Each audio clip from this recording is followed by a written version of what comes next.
policy friction has rapidly spilled outside of traditional equity and fixed income frameworks, sending severe shockwaves directly into the digital asset and alternative commodity ecosystems. The highly liquid cryptocurrency markets joined the systemic sell-off, with Bitcoin enduring a 6.78% single-day drop. This occurred despite its previous history of maintaining zero correlation to standard equity friction. Simultaneously, precious metals experienced a sharp liquidating wave as institutional desks rushed to generate cash for compounding margin calls. This selling pressure forced physical spot gold to temporarily break back below the critical support level of $3,000 per ounce. When every major asset class declines in tandem, it creates an atmosphere of total economic collapse. For the average investor, this environment is a primary driver of maximum panic. This panic is quantified by independent investor sentiment registries, which show expectations for the stock market over the next 6-month horizon. These metrics recently recorded a structural inversion. While bullish sentiment has collapsed to a minor 21.8%, net bearish sentiment has climbed to 61.9%. Historical tracking data validates that this specific reading stands as the third most bearish market sentiment print in the history of modern financial indexing. It is a complete divergence from the standard long-term averages, where sentiment typically splits into balanced brackets. The speed of this retail capitulation is visible in the intraday trading order books. Between the opening bell at 9:30 a.m. and noon, retail day traders and independent accounts liquidated a net $1.5 billion in equity assets. While institutional de-risking and macro fear overwhelmed the market, retail participants exited their long positions at the same time bearish sentiment reached historic extremes. This convergence often signals that independent traders are selling into a capitulation trap. From a sophisticated risk-reward perspective, much of this negative policy data has already been digested and priced in by the market structure. The reality of global trade is that sovereign foreign manufacturing nations cannot afford to lose access to the U.S. consumer market. These manufacturers bear the immediate economic weight of high tariff walls. Official trade reports confirm that more than 50 individual foreign governments have already initiated direct diplomatic outreach to begin alternative bilateral trade negotiations. While retail investors focus on the immediate friction of trade policy, the outreach from these 50 governments indicates that the macroeconomic threat is already being actively managed through diplomatic channels. Because the market structure has already priced in the fear, the global financial ecosystem is now sitting on a sensitive trigger. Specific catalysts could ignite a reversal: a single positive trade headline, a delay in tariff implementation, or a framework for a revised trade agreement. Any of these headlines can instantly spark a massive 5% short squeeze bounce within a single trading session. Understanding this mechanical, priced-in structure allows investors to view periods of extreme geopolitical friction as a precursor to a predictable upward correction. Long-term historical data mapping every 15% market drawdown from 1927 through the current cycle validates a consistent trend. Despite periods of systemic pain, including 40% drawdowns during the global financial crisis and the 2020 pandemic, the trajectory of the capital market remains up and to the right. This compounding is sustained by three structural pillars: the global status of the United States dollar, the transparency of Western capital markets, and the global petrodollar network. Unless those foundational parameters are structurally altered, extreme market drawdowns have historically functioned as once-in-a-decade wealth generation opportunities for disciplined value investors. To capitalize on these cycles, investors utilize a capital shield, a strategy designed to eliminate systemic liquidation risk during high volatility events. This framework requires maintaining a zero fiat debt profile and holding 15% of net worth in liquid cash reserves.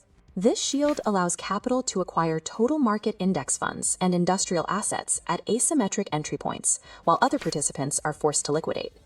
By looking past the retail capitulation trap and relying on underlying macroeconomic data, disciplined investors convert short-term panic into long-term capital growth.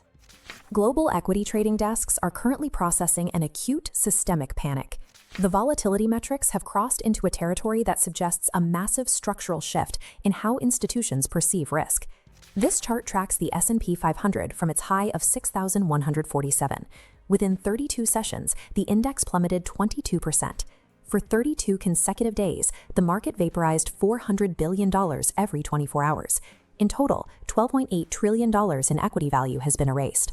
The sheer volume of selling matches the levels of institutional fear recorded during the pandemic collapse of March 2020.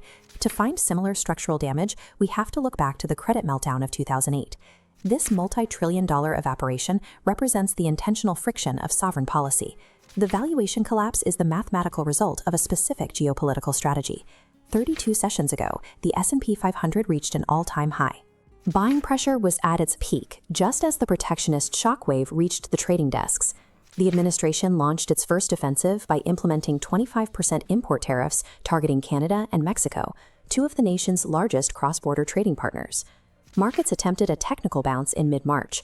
Traders bet on the high probability of a quick trade deal to replace the tariff structure.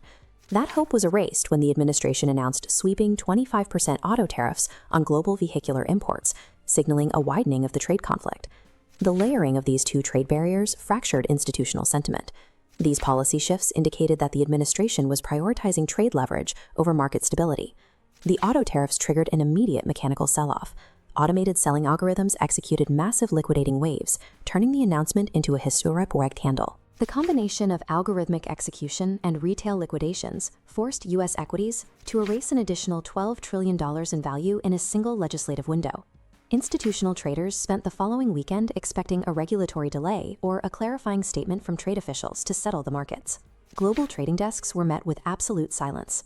When the Sunday evening opening bell rang, index futures plunged by a full 6%, gapping down as a direct response to the lack of administrative communication. This weekend collapse suggests the administration is willing to let the market find a lower floor. By withholding clarification, officials allowed the market to absorb the full impact of the policy escalation. Administrative statements suggest a strategic willingness to absorb short-term domestic financial pain. They are treating the market decline as an acceptable cost of their broader agenda. The motives is to force comprehensive trade renegotiations. By pressuring global trade partners, the administration intends to compel foreign manufacturing centers to accept new, more restrictive terms. This strategy is built on the assumption that foreign manufacturing centers possess highly inelastic supply chains. Because these factories are so large and rigid, they cannot easily pivot away from Western consumer markets. The administration points to historical trade data showing these centers have artificially generated domestic employment by dumping underpriced goods into Western markets. Because leadership views these supply chains as rigid, they are using tariff walls to force a change in global manufacturing dynamics. They believe the only way to reach a new agreement is to target the manufacturing centers where they are most vulnerable. The objective of this operation is to resolve the multi-billion-dollar structural trade deficit. The goal is to bring exports and imports into a more balanced alignment. The $12.8 trillion market wipeout is being framed as structural medicine. In this view, the domestic economy must endure this period of volatility to fix the underlying trade imbalance. The market is currently acting as a pressure point in a larger negotiation. The decline in equity value is a deliberate component of the strategy, and the pain is likely to continue until foreign production centers agree to the administration's terms.